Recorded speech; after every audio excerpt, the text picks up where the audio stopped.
এক সময় হিমালয়ের কোলে একটি শান্ত গ্রাম ছিল। সেই গ্রামের সেরা কাঠমিস্ত্রি ছিল সুবল।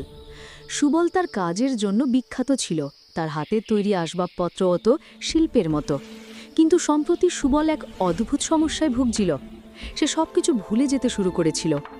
একদিন সে একটি দামি কাঠের সিন্দুক বানানোর কাজ শুরু করল। মন দিয়ে কাজ করছে, হঠাৎ মনে পড়ল না সিন্দুকের নকশাটা কোথায় লিখেছিল। বারান্দায় রাখা জরুরি যন্ত্রপাতিগুলো সে খুঁজে পেল না। হতাশা আর বিস্মৃতি তাকে ঘিরে ধরল। সুবল তখন তার বৃদ্ধ গুরু অব্যয়ের কাছে গেল, যিনি গ্রামের সবচেয়ে জ্ঞানী ব্যক্তি।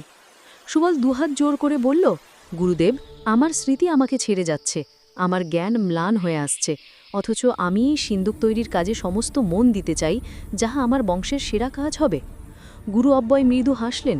তিনি বললেন, বৎস, তুমি কি জানো তোমার হৃদয় কে বাস করেন? তোমার হৃদয় পরমেশ্বর বাস করেন। তিনি উত্তম পুরুষ, যিনি এই সমগ্র বিশ্বকে ধারণ ও রক্ষা করছেন। তোমার স্মৃতি, জ্ঞান ও বিস্মৃতি সবই তার থেকে আসে। সুবল অবাক হয়ে জিজ্ঞেস করল, কিন্তু তিনি কেন আমাকে ভুলে যেতে দিচ্ছেন গুরুদেব? গুরু অব্যয় উত্তর দিলেন, এই ভুলে যাওয়া তোমার শাস্তি নয়, পরীক্ষা। যখন তুমি নিজের জ্ঞান আর দক্ষতার উপর খুব অহংকার করো, তখন পরমেশ্বর তোমাকে বিস্মৃতি দেন, যাতে তুমি থামো এবং তোমার ভেতরের সত্যকে খোঁজ করো। সমস্ত বেদের জ্ঞান তাকে জানার জন্যই, আর তিনিই বেদান্তের সংকলক। গুরু অব্যয় একটি ছোট স্ফটিক পাথর সুবলের হাতে দিয়ে বললেন, মনে রেখো, তোমার সিন্দুক তৈরির জ্ঞান তোমার হৃদয়েই রাখা আছে। তুমি যতবার বাইরের গোলমালে ভুলে যাবে, ততবার এই স্ফটিকটি ধরে একবার চোখ বন্ধ করে তোমার ভিতরের সেই পরমাত্মাকে স্মরণ করো।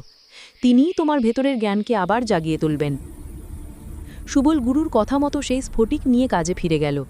যখনই সে কিছু ভুলে যায়, তখনই স্ফটিকটি ধরে চোখ বুজে পরমাত্মা স্মরণ করে।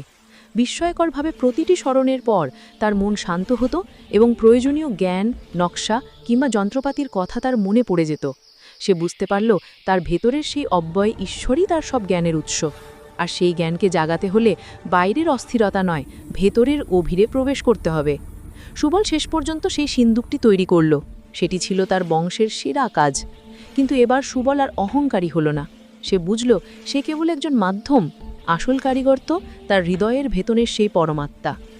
গল্পের মূল শিক্ষা: পরমেশ্বর অর্থাৎ উত্তম পুরুষ বা পরমাত্মা সকলের হৃদয়ে অবস্থান করেন এবং তিনিই জ্ঞান, স্মৃতি ও বিস্মৃতির মূল উৎস। জীবনের আসল সত্য বা জ্ঞান, বেদান্ত খুঁজে পেতে হলে বাইরের জগতে নয়, নিজের অন্তরের গভীরে সেই অব্যয় ঈশ্বরকে স্মরণ করতে হবে, যিনি আমাদের জীবন ও বিশ্বকে ধারণ করে আছেন।